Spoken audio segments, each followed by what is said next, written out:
സ്നേഹത്തിൻ പൂർണ്ണത. ശത്രുവമെന്നെ ദൈവം മിത്രമാക്കിയേ.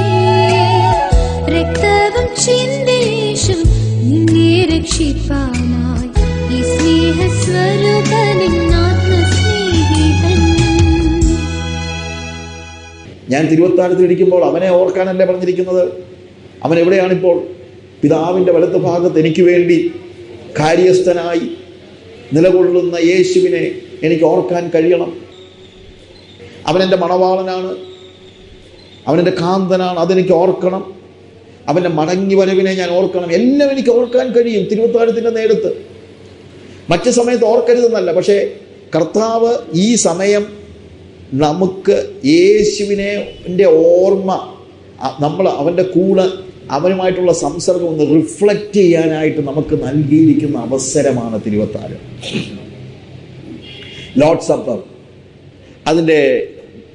അതിനെക്കുറിച്ചുള്ള വേദഭാഗങ്ങൾ നമ്മൾ പഠിക്കുമ്പോൾ അതിൻ്റെ റിഫ്ലക്ഷൻസ് നമ്മൾ 1 കൊരിന്ത്യർ 11-ാം അധ്യായം നമ്മൾ സുവിശേഷങ്ങളിൽ നിന്ന് വിശദമായി പഠിച്ചില്ലെങ്കിലും ഏകദേശം നമ്മൾ ആ കാര്യത്തെക്കുറിച്ചൊക്കെ പഠിച്ചല്ലോ. 1 കൊരിന്ത്യർ അതിൻ്റെ സമയത്തിൻ്റെ പരിമിതി കൊണ്ടാണ് 11-ാം അധ്യായത്തിലേക്ക് നമ്മൾ വരുമ്പോഴത്തേക്ക് 17 മുതൽ 34 വരെയുള്ള വാക്യങ്ങൾ ശരിക്കും ഇതിനെക്കുറിച്ചുള്ള വിശദീകരണമാണ്. അത് നമ്മൾ ഒത്തിരി ഇതായിട്ട് പഠിക്കുന്നില്ല, എങ്കിലും അതിൻ്റെ വേദഭാഗങ്ങൾ മാത്രം ഞാനൊന്ന് പെട്ടെന്നൊന്ന് വായിക്കാം. അതിനുശേഷം നമുക്ക് അതിനെക്കുറിച്ച് പഠിക്കാനായിട്ട് പരിശ്രമിക്കാം. 11-ാം അധ്യായത്തിൻ്റെ 17 മുതലുള്ള വാക്യങ്ങൾ: ഇനി ആജ്ഞാപിക്കാൻ പോകുന്നത് ഞാൻ നിങ്ങളെ പുകഴ്ത്തുന്നില്ല, നിങ്ങൾ കൂടി വരുന്നതിനാൽ നന്മയ്ക്കല്ല തിന്മയ്ക്കത്ര ഇടയാകുന്നത്. ഒന്നാമത് നിങ്ങൾ സഭ കൂടുമ്പോൾ നിങ്ങളുടെ ഇടയിൽ ഭിന്നതയുണ്ടെന്ന് ഞാൻ കേൾക്കുന്നു, ഏതാനും വിശ്വസിക്കുകയും ചെയ്യുന്നു. 1 കൊരിന്ത്യർ 11-ാം അധ്യായത്തിൻ്റെ 17 മുതലുള്ള വാക്യങ്ങളാണ് നമ്മൾ വായിച്ചത്. ആദ്യം ഈ ചർച്ചിൻ്റെ കമ്മ്യൂണിറ്റിയിലെ റിലേഷൻഷിപ്പിനെ ഒക്കെ വാസം പറഞ്ഞു കഴിഞ്ഞാൽ, അതായത് പൗലോസ് മനസ്സ് മടുത്തിട്ട് പറയുകയാണ്, നിങ്ങൾ എന്തു ഈ കാണിക്കുന്നത്? നിങ്ങൾ കൂടി വരുമ്പോഴത്തേക്ക് നന്മയ്ക്കൊന്നുമല്ല തിന്മയ്ക്കാണ് കൂടി വരുന്നത്. നിങ്ങൾ കൂടി വരുമ്പോൾ നിങ്ങളുടെ ഇടയിൽ ഭിന്നതയുണ്ടെന്ന് ഞാൻ കാണുന്നു, അങ്ങനെ ഉണ്ടാകാൻ പാടില്ല. നിങ്ങളുടെ ഏതാനും വിശ്വസിക്കുകയും നിങ്ങൾ കൊള്ളാകുന്നവൻ വെളിവാകേണ്ടതിന് നിങ്ങളുടെ ഇടയിൽ ഭിന്നപക്ഷങ്ങൾ ഉണ്ടാകേണ്ടതെന്നല്ല അവിടെ പറഞ്ഞിരിക്കുന്നത്. ശരിക്കും ആ വാക്യം നമ്മൾ വായിച്ചു നോക്കിയാൽ ഭിന്നപക്ഷങ്ങളും ഉണ്ടാകേണ്ടതുണ്ട് എന്ന് നിങ്ങൾ പറയുന്നുവല്ലോ എന്നാണ്. യു സേ എന്നാണ് ശരിക്കും. അത് നമ്മുടെ ഭാഷയിൽ ഇംഗ്ലീഷിലോ മറ്റും ഇല്ല. You say it is necessary. നിങ്ങൾ അങ്ങനെ പറയുന്നല്ലോ. എടാ, നല്ലവനാരാ മോശം ആരാന്ന് അറിയാനായിട്ട് എന്തോ വേണം? 2 പക്ഷം ഉണ്ടാകണം. പോൾ പറയാണ്, നിങ്ങൾ അങ്ങനെ പറയുന്നെങ്കിലും ഈ ഭിന്നത അതൊന്നുമല്ല. ഇത് കൊള്ളാകുന്നവനും കൊള്ളാത്തവനും തമ്മിലുള്ള ഭിന്നത അല്ല, ഇത് ഉള്ളവനും ഇല്ലാത്തവനും തമ്മിലുള്ള ഭിന്നതയാണ്. ഈ ഭിന്നതയല്ല നിങ്ങൾ പറയുന്ന ഭിന്നത എന്നാണ് അവിടെ പോൾ പറയുന്നത്. നിങ്ങൾ കൂടി വരുമ്പോൾ കർത്താവിൻ്റെ അത്താഴമല്ല കഴിക്കുന്നത്. നോക്കുക, ഭിന്നതയെക്കുറിച്ച് പറഞ്ഞിട്ട് പെട്ടെന്ന് പോൾ എന്ത് ചെയ്യുകയാണ്? കർത്താവിൻ്റെ അത്താഴത്തിലേക്ക് കിടക്കുകയാണ്. എന്തുകൊണ്ടാണ്? കർത്താവിൻ്റെ അത്താഴം നടക്കുന്ന ഒരു സഭയിൽ ഭിന്നത ഉണ്ടാകാൻ പാടില്ല. ഞാൻ പറഞ്ഞ മനസ്സിലാക്കണം. ഭിന്നതയെക്കുറിച്ച് സംസാരിച്ചിട്ട് പെട്ടെന്ന് പറയുകയാണ്, നിങ്ങൾ കൂടി വരുമ്പോൾ കർത്താവിൻ്റെ അത്താഴം അല്ല കഴിക്കുന്നത്. ഇവിടെ ഭിന്നതയുള്ള സഭയിൽ തിരുവത്താഴം നടത്തിയിട്ട് ഇതിനെ എങ്ങനെയാണ് നിങ്ങൾക്ക് കർത്താവിൻ്റെ അത്താഴം എന്ന് വിളിക്കാൻ പറ്റുന്നതെന്നാണ് ചോദിക്കുന്നത്. നമ്മൾ വളരെ ശ്രദ്ധിക്കേണ്ട വേദഭാഗമാണ് നമ്മളിവിടെ കാണുന്നത്. ആ കമ്മ്യൂണിറ്റി റിലേഷൻഷിപ്പ്, ഭിന്നത ഉണ്ടാകരുത്, സകല ഭിന്നതകളെയും ഇല്ലായ്മ ചെയ്യുന്നതാണ് തിരുവത്താഴം എന്ന് നിങ്ങൾ മനസ്സിലാക്കണം. ഇനി അവിടെ താഴോട്ട് വായിക്കുമ്പോൾ നമ്മൾ അല്പം ഒരു ബ്രേക്ക് ഉണ്ട്, അതിന് ശേഷം നമുക്കതിൻ്റെ താഴോട്ടുള്ള വേദഭാഗത്തിലേക്ക് പോകാം. അതിന് മുമ്പ് ഞാൻ ഒരു കാര്യം കൂടെ പറയട്ടെ. ഈ വേദഭാഗം വായിക്കുമ്പോൾ നമ്മൾ ഇന്ന് കാണുന്ന തിരുവത്താഴവുമായി ബന്ധപ്പെട്ടല്ല, അല്ലെങ്കിൽ അതിൻ്റെ ആ ഒരു ലെവലിലല്ല നമ്മളിവിടെ കാണുന്നത്. അതായത് ഇത് ഒരു ലവ് ഫീസ്റ്റിൻ്റെ പശ്ചാത്തലം പോലെയാണ് നമുക്ക് തോന്നുന്നത്, ഇല്ലേ? അതായത് നമ്മൾ എന്താണ്, അപ്പം മുറിച്ച് കൊടുക്കുകയും വീഞ്ഞു കുടിക്കുകയും ചെയ്യുന്ന ചില്ലറ കാര്യമല്ലല്ലോ ഇവിടെ കാണുന്നത്. ഇവിടെ കാണുന്നത് എന്താണ്? എല്ലാവരും വീട്ടിൽ നിന്ന് ഭക്ഷണം കൊണ്ടുവരുന്നു, ഒരുമിച്ചിരുന്ന് ഭക്ഷണം കഴിക്കുന്നു. അതൊരു ലവ് ഫീസ്റ്റായിട്ടാണ്. ഇതിനെ എങ്ങനെയാണ് തിരുവത്താഴവുമായി പോൾ ബന്ധപ്പെടുത്തുന്നത്? ഞാനല്ല ബന്ധപ്പെടുത്തുന്നത്. ആരാ ബന്ധപ്പെടുത്തിയിരിക്കുന്നത്? പൗലോസാണ്. അപ്പോൾ ഈ ലവ് ഫീസ്റ്റ് അഥവാ എല്ലാവരും ഒരുമിച്ചിരുന്ന് ഭക്ഷണം കഴിക്കുന്ന നോർമൽ ഭക്ഷണത്തിൻ്റെ കൂട്ടത്തിൽ ഞാൻ കർത്താവിൽ നിന്ന് പ്രാപിക്കുകയും നിങ്ങൾ കേൾപ്പിച്ചു തരികയും ചെയ്തത് എന്ന് പറഞ്ഞ് പോൾ പറയണമെങ്കിൽ ഇതിന് തീർച്ചയായും തിരുവത്താഴവുമായിട്ട് ബന്ധമുണ്ട്. ചിലപ്പോൾ ആളുകൾ പറയും അവിടെ പറയുന്നത് ലവ് ഫീസ്റ്റിനെ കുറിച്ചല്ലേ ബ്രദറെ, അപ്പം പിന്നെ നമുക്കിതിനെ എങ്ങനെയാണ് തിരുവത്താഴവുമായിട്ട് ബന്ധപ്പെടുത്താൻ കഴിയുന്നത്? അല്ല, അത് മനസ്സിലാക്കണമെങ്കിൽ ആ കാലഘട്ടത്തെ നമ്മളൊന്ന് ഗ്രഹിക്കണം. ആ കാലയളവിൽ ഈ ക്രിസ്ത്യാനികളെ റോമൻ ഗവൺമെൻറ് കണക്കാക്കിയിരുന്നത് യഹൂദ മതത്തിൻ്റെ ഒരു ഓഫ് ഷൂട്ടായിട്ടാണ്, യഹൂദ മതത്തിൽ നിന്ന് വന്ന ആളുകളായിട്ടാണ്. അപ്പോൾ യഹൂദ മതത്തിൻ്റെ പ്രത്യേകതകൾ അല്ലെങ്കിൽ അവരുടെ അവധി ദിവസങ്ങളാണ് ശരിക്കും പറഞ്ഞു കഴിഞ്ഞാൽ ക്രിസ്ത്യാനികൾക്കും കൊടുത്തിരുന്നത്. അതുകൊണ്ട് ശനിയാഴ്ച ദിവസങ്ങളായിരുന്നു യഹൂദന്മാർക്ക് അവധി. ഞാൻ പറഞ്ഞ മനസ്സിലാക്കണം. അതുകൊണ്ട് ശനിയാഴ്ച ദിവസങ്ങളിൽ ഈ ക്രിസ്ത്യാനികൾ അവർ ഓഫ് കോഴ്സ് നമ്മുടെ ഒന്ന് ഉപവാസ പ്രാർത്ഥന എന്ന് പറയുന്നത് ശനിയാഴ്ച അവർ ചിലപ്പോൾ അവധി ആയതുകൊണ്ട് വന്ന് പ്രാർത്ഥിക്കാറുണ്ടെങ്കിലും ആ കാലഘട്ടത്തിൽ ആഴ്ചവട്ടത്തിൻ്റെ 1-ാം നാൾ ഇവർ ആരാധനാ ദിവസമായി തിരഞ്ഞെടുത്തു. That is on Sunday. അതുകൊണ്ടാണ് ആഴ്ചവട്ടത്തിൻ്റെ 1-ാം നാൾ അവർ അപ്പം നുറുക്കാൻ കൂടി വന്നു എന്ന് പറയുന്നത്. പക്ഷേ ഞായറാഴ്ച ഇവർക്ക് ജോലിക്ക് പോയാലേ പറ്റുള്ളൂ. കാരണം യഹൂദൻ്റെ അവധി ഞായറാഴ്ചയല്ല, യഹൂദൻ്റെ അവധി എന്നാണ്? ശനിയാഴ്ചയാണ്. അപ്പം പിന്നെ എങ്ങനെയാണ് ഞായറാഴ്ച അവർക്ക് ആരാധന കൂടാൻ കഴിയുന്നത്? അതുകൊണ്ട് അവർ കണ്ടെത്തിയതായ മാർഗം ഞായറാഴ്ച രാവിലെ ഇവരൊന്ന് ഒരുമിച്ച് കൂടും. എന്തിനാണെന്നറിയാമോ? അപ്പം നുറുക്കാൻ. ഓക്കെ, ഞായറാഴ്ച രാവിലെ അവർ അപ്പം നുറുക്കാനായിട്ട് ഒരുമിച്ച് കൂടിയിരുന്നു തിരുവത്താഴം. അത് കഴിഞ്ഞാണ് ഇവർ ലവ് ഫീസ്റ്റ് പ്ലാൻ ചെയ്യുന്നത്. പക്ഷേ ആളുകൾക്ക് ജോലിക്ക് പോകേണ്ടത് കൊണ്ട് ഇവരെന്ത് ചെയ്യുന്നു? രാവിലെ പിന്നീട് ഭക്ഷണം കഴിക്കാനായിട്ട് അവർക്ക് സമയമില്ലല്ലോ. പക്ഷെ അത് തിരുവത്താഴത്തിനോട് ചേർന്നുള്ള ലവ് ഫീസ്റ്റാണ്. ഞാൻ പറഞ്ഞാൽ മനസ്സിലാക്കണം. പക്ഷേ രാവിലെ ഭക്ഷണം കഴിക്കാനില്ലാഞ്ഞതുകൊണ്ട് ജോലി കഴിഞ്ഞിട്ട് ഇവരെല്ലാവരും മടങ്ങി വരുന്നു. മടങ്ങി വരുമ്പോൾ ഇവർ വീടുകളിൽ നിന്ന് ഭക്ഷണവുമായിട്ടാണ് വരുന്നത്. അതാണ് അവർ ഒരുമിച്ചിരുന്ന് ഭക്ഷിക്കുന്നത്. ഞാൻ പറഞ്ഞ മനസ്സിലാക്കണം. പക്ഷേ പോള് തിരുവത്താഴത്തിൻ്റെ ഒരു എക്സ്റ്റൻഷൻ എന്ന നിലയിലാണ് ഇതിനെ കാണുന്നത്. Lord supper morning and evening, രാവിലെയും വൈകുന്നേരവുമായി നീണ്ടു കിടക്കുന്ന, അതിനിടയ്ക്ക് ഇവർക്ക് ജോലിക്ക് പോകേണ്ടി വരുന്നു എന്ന സാഹചര്യം. ഇതിനെക്കുറിച്ചൊക്കെയുള്ള ആർക്കിയോളജി പഠനങ്ങളൊക്കെ നടന്നിട്ടുള്ളത് കൊണ്ടാണ് ഞാൻ അതിനെക്കുറിച്ച് പറയുന്നത്. അങ്ങനെ അതായിരുന്നു അവരുടെ ആ പശ്ചാത്തലം. അങ്ങനെ അവർ വരുമ്പോൾ കാശുള്ളവനൊക്കെ വൈകുന്നേരം നേരത്തെ വീട്ടിൽ നിന്ന് ബിരിയാണി ഉണ്ടാക്കിക്കൊണ്ടെങ്കിൽ വരാം, അവന് സമയമുണ്ടല്ലോ. അല്ലെങ്കിൽ അവന് ജോലിക്കാരുള്ളത് കൊണ്ട് നല്ല ഭക്ഷണമൊക്കെ ഉണ്ടാക്കിക്കൊണ്ട് വരാം.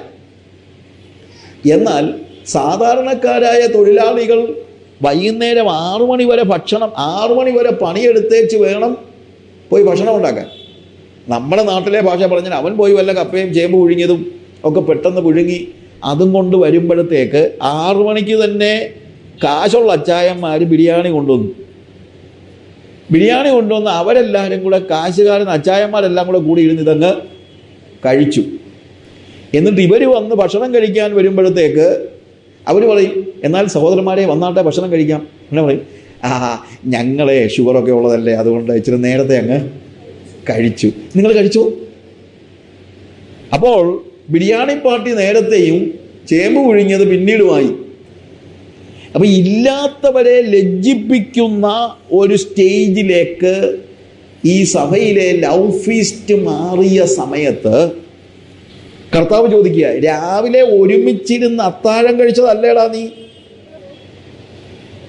തിരുവത്താഴത്തിന് ഈ വ്യത്യാസം നീ കാണിച്ചില്ലല്ലോ. എല്ലാവരും ഒരേ അപ്പത്തിൻ്റെ അംശികളായിരുന്നില്ലേ? ഇപ്പോഴെന്തുവാടാ 12 മണിക്കൂർ കഴിഞ്ഞപ്പോഴത്തേക്ക് നിന്റെ ആഹാരത്തിന് വ്യത്യാസമുണ്ടായത്? നീ ഇല്ലാത്തവരെ ലജ്ജിപ്പിക്കുന്നു, നീ ദൈവസഭയെ തുച്ഛീകരിക്കുന്നു. വഴക്ക് പറയുന്നത് ഇതിനാണ്. ഇത് മൊത്തമായിട്ട് വായിച്ചു പോകുമ്പോൾ ഇടയ്ക്ക് ഈ ഭക്ഷണത്തിൻ്റെ കാര്യങ്ങൾ കയറി വരുന്നുണ്ടെങ്കിലും ഇതിൻ്റെ അടിസ്ഥാനപരമായ കാര്യം തിരുവത്താഴമാണ്. ഞാൻ പറഞ്ഞ മനസ്സിലാക്കണം. ഇടയ്ക്ക് ഭക്ഷണത്തിൻ്റെ കാര്യം, അതായത് ലവ് ഫീസ്റ്റിൻ്റെ കാര്യം കൂടെ കയറി വരുന്നുണ്ടെങ്കിലും അടിസ്ഥാനപരമായി ഈ പാസേജ് എന്തിനെ കുറിച്ചാണ് പറയുന്നത്? തിരുവത്താഴത്തെ കുറിച്ചാണ് പറയുന്നത്. ഞാൻ പറഞ്ഞ മനസ്സിലായല്ലോ. അതുകൊണ്ട് ഈ വേദഭാഗം വായിക്കുമ്പോൾ ബ്രദറെ അതൊന്നും അത് തിരുവത്താഴത്തെക്കുറിച്ചല്ല എന്ന് നിങ്ങൾ പറയരുത്. തിരുവത്താഴത്തെക്കുറിച്ച് തന്നെയാണ് പറയുന്നത്. പക്ഷേ തിരുവത്താഴം നമ്മൾ ഇന്ന് കാണുന്ന രീതിയിലുള്ള തിരുവത്താഴം രാവിലെ നടന്നു, ഇടയ്ക്ക് അവർക്ക് പണിക്ക് പോകേണ്ടി വന്നു, അവർ തിരിച്ചു വന്നു, യോഗം തുടരുകയാണ്. യോഗം തുടരുമ്പോൾ നടക്കുന്ന ലവ് ഫീസ്റ്റ്, അവിടെ കാണിക്കുന്ന ഭിന്നത കാണുമ്പോൾ രാവിലെ കഴിച്ച തിരുവത്താഴത്തെ ഉദ്ധരിച്ചുകൊണ്ടാണ് ഈ വഴക്കെല്ലാം പൗലോസ് പറയുന്നത്. അപ്പോൾ ഈ വേദഭാഗം തിരുവത്താഴത്തെക്കുറിച്ച് തന്നെയാണ് എന്നുള്ളത് നമുക്ക് മനസ്സിലാക്കാം. ഭിന്നതയും തിരുവത്താഴവും ഒരുമിച്ച് പോകയില്ല എന്ന് നിങ്ങൾ മനസ്സിലാക്കണം. നിങ്ങൾ കൂടി വരുമ്പോൾ ഭിന്നതയുണ്ട് എന്ന് നിങ്ങൾ കാണുന്നു, ഞാൻ കാണുന്നു, ഏതാനും വിശ്വസിക്കുകയും ചെയ്യുന്നു. നിങ്ങൾക്ക് എങ്ങനെ അത് കഴിയും? എങ്ങനെയാണ് നിങ്ങൾക്കത് ചെയ്യാൻ കഴിയുന്നത്? ഭക്ഷണം കഴിക്കയിൽ ഓരോരുത്തൻ താന്താൻ്റെ അത്താഴം മുമ്പേ കഴിക്കുന്നു. ഇങ്ങനെ ഒരുവൻ വിശന്നും മറ്റൊരുവൻ ലഹരി പിടിച്ചു പിടിക്കുന്നു. തിന്നുവാനും കുടിപ്പാനും നിങ്ങൾക്ക് വീടുകളില്ലയോ? നിങ്ങൾ ദൈവത്തിൻ്റെ സഭയെ തുച്ഛീകരിച്ച് ഇല്ലാത്തവരെ ലജ്ജിപ്പിക്കുന്നുവോ? നിങ്ങളോട് എന്ത് പറയേണ്ടു? ഞാൻ നിങ്ങളെ പുകഴ്ത്തുകയോ? ഇതിൽ ഞാൻ നിങ്ങളെ ഒരിക്കലും പുകഴ്ത്തുന്നില്ല. പോൾ വളരെ കൃത്യമായിട്ട് വഴക്ക് പറയുകയാണ്. എന്നിട്ടാ പറയുന്നത്, ഞാൻ കർത്താവിൽ നിന്ന് പ്രാപിക്കുകയും നിങ്ങൾ കേൾപ്പിച്ച് തരികയും ചെയ്യുന്നതെന്നാൽ, കർത്താവായ യേശുവിനെ കാണിച്ചു കൊടുത്ത് രാത്രിയിൽ അവൻ അപ്പമെടുത്ത് സ്തോത്രം ചൊല്ലി നുറുക്കി, ഇത് നിങ്ങൾക്ക് വേണ്ടിയുള്ള എൻ്റെ ശരീരം, എൻ്റെ ഓർമ്മയ്ക്കായി ഇത് ചെയ്യുവിനെന്ന് പറഞ്ഞു. പിന്നീട് ഈ ഭക്ഷണത്തിൻ്റെ കാര്യം നിർത്തിയിട്ട് തിരുവത്താഴത്തിലേക്ക് പറയാണ്. കാര്യം രാവിലെ ഭക്ഷണം കഴിച്ചവനോട് നീ ഇത് ഗ്രഹിക്കാതെയാണോ വൈകിട്ട് വേറെ രീതിയിൽ ഇടപെടുന്നത് എന്നാ ചോദിക്കുന്നത്. മനസ്സിലായല്ലോ? ഞാൻ പറഞ്ഞു, തിരുവത്താഴം ഈ വേദഭാഗം നമ്മൾ തിരുവത്താഴത്തിൻ്റെ ഈ വേദഭാഗം വായിക്കുമ്പോൾ, പ്രത്യേകിച്ച് 11-ാം അധ്യായത്തിലെ വേദഭാഗം വായിക്കുമ്പോൾ, ലോർഡ്സ് സപ്പർ, കർത്താവിൻ്റെ അത്താഴം, അവർ ഞായറാഴ്ചകളിൽ രാവിലെ കൂടി ഭക്ഷിച്ചിരുന്നു. ഞായറാഴ്ച വൈകുന്നേരം എല്ലാവരും ഫുഡ് കൊണ്ടുവന്ന് ഒരുമിച്ച് ഭക്ഷിച്ചിരുന്നു. അപ്പോൾ രാവിലത്തെ തിരുവത്താഴത്തിലെ അപാകതകളല്ല പ്രധാനമായും പൗലോസ് ഇവിടെ അവരെ വഴക്ക് പറയാൻ ഉപയോഗിക്കുന്നത്. പ്രത്യുത വൈകുന്നേരത്തെ അവരുടെ ഫെലോഷിപ്പ് മീൽ, ലവ് ഫീസ്റ്റ്, അവരുടെ കൂട്ടായ്മയുടെ ഭക്ഷണം, ആ ഭക്ഷണം കൊണ്ടുവരുന്നതിലും കഴിക്കുന്നതിലുമുള്ള അപാകതയാണ് അവിടെ കാണുന്നത്. അവിടെ പറയുന്നത്, ഭക്ഷണം കഴിക്കുകയിൽ ഓരോരുത്തൻ താന്താൻ്റെ അത്താഴം മുമ്പേ കഴിക്കുന്നു. അങ്ങനെ ഒരുവൻ വിശന്നും മറ്റൊരുവൻ ലഹരി പിടിച്ചു പിടിക്കുന്നു. ഓക്കെ, ഇത് രാവിലത്തെ തിരുവത്താഴത്തിൻ്റെ ഭാഗമല്ല, വൈകുന്നേരത്തെ ലവ് ഫീസ്റ്റിൻ്റെ ഭാഗമായിട്ടാണ് വരുന്നത്. എന്നാൽ രാവിലെ തിരുവത്താഴം കഴിച്ച ഒരുവന് വൈകുന്നേരം ഇങ്ങനെ ഇടപെടാൻ കഴിയില്ല. അതുകൊണ്ടാണ് ഭിന്നതയും തിരുവത്താഴവും ഒരുമിച്ച് പോകയില്ല എന്ന് പറയുന്നത്. നമ്മൾ തിരുവത്താഴത്തിൽ യേശുക്രിസ്തുവിൻ്റെ കൂട്ടായ്മ, അല്ലെങ്കിൽ ഞാൻ അനുഭവിക്കുന്ന യേശുക്രിസ്തുവിൻ്റെ സ്നേഹവും സന്തോഷവും പ്രകടിപ്പിക്കുക മാത്രമല്ല, ഇത് സഭയ്ക്ക് നൽകപ്പെട്ടിരിക്കുന്നതിനാകയാൽ സഭയുമായുള്ള എൻ്റെ കൂട്ടായ്മയുടെയും കൂടെ പ്രദർശനമാണ് വാസ്തവത്തിൽ തിരുവത്താഴത്തിൽ നടക്കുന്നത്. അതുകൊണ്ടാണ് ഈ കഴിഞ്ഞ ക്ലാസ്സിലൊക്കെ ഞാൻ പറഞ്ഞത് അതാണ്. ശരീരം എന്ന് പറയുമ്പോൾ, ഒന്ന് യേശുക്രിസ്തുവിൻ്റെ നുറുക്കപ്പെട്ട ശരീരം, physical body of Jesus Christ.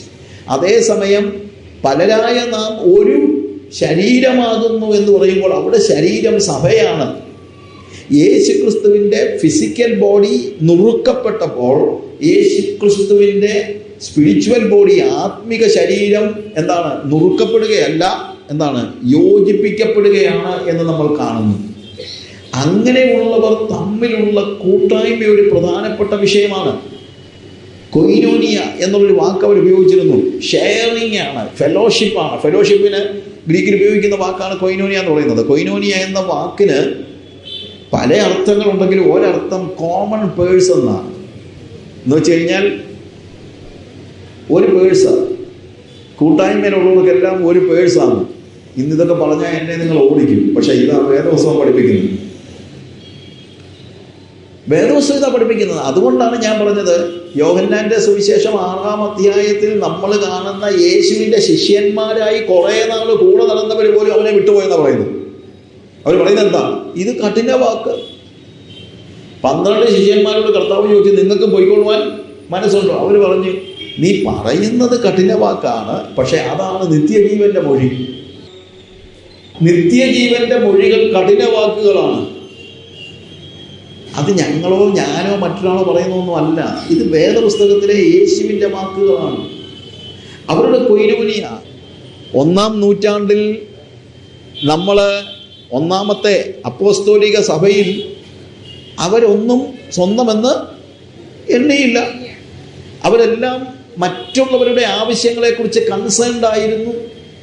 യേശു ക്രിസ്തുവിനെ അംഗീകരിച്ചെത്തുന്ന വ്യക്തികളിൽ നിന്ന് നമ്മൾ മനസ്സിലാക്കേണ്ട അവരുടെ ഏറ്റവും വലിയ യോഗ്യത എന്ന് പറയുന്നത് അവരവർക്ക് വേണ്ടി തന്നെ ജീവിക്കുന്നില്ല എന്നുള്ളതാണ്.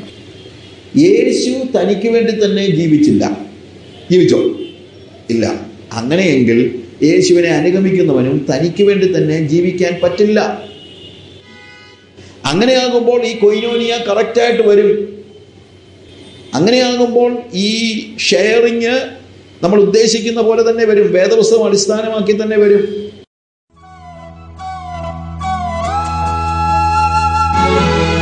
കാൽവരി ക്രൂശിൽ കാണും സ്നേഹത്തിൻ പൂർണ്ണത, ശത്രുവമെന്നെ ദൈവം മിത്രമാക്കിയേ. രക്തവും ചിന്തയേശും നിന്നെ രക്ഷിപ്പാനായി, ഈ സ്നേഹസ്വരൂപനെൻ ആത്മസ്നേഹിതൻ. ആശ്വാസമായി രോഗത്തിൽ എൻ സൗഖ്യമായി, ഘോര വിപത്തുകളിൽ എന്നെ താൻ ശാശ്വത ഭോജങ്ങളാൽ മറോടണച്ചിടും, ഈ സ്നേഹസ്വരൂപനെൻ ആത്മസ്നേഹിതൻ.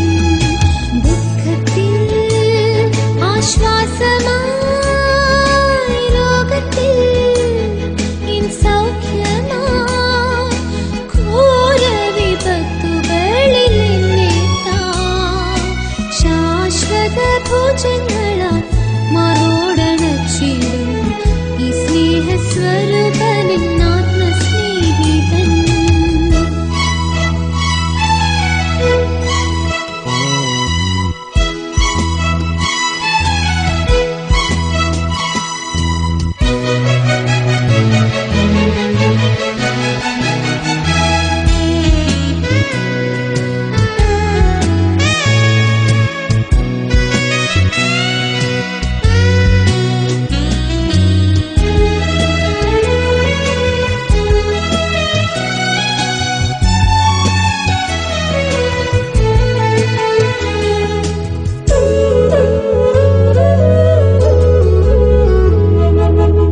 ക്രിസ്തുവിൻ സ്നേഹമെന്നെ നിർബന്ധിക്കുന്നതാൽ എന്നെ തന്നെ വെറുത്തൻ ക്രൂശെടുത്തു ഞാൻ.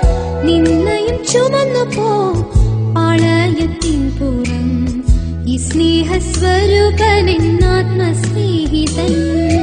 ദുഃഖത്തിൽ ആശ്വാസമായി രോഗത്തിൽ എൻ സൗഖ്യമായി, ഘോര വിപത്തുകളിൽ എന്നെ താൻ ശാശ്വത ഭോജങ്ങളാൽ മറോടണച്ചിടും, ഈ സ്നേഹസ്വരൂപനെൻ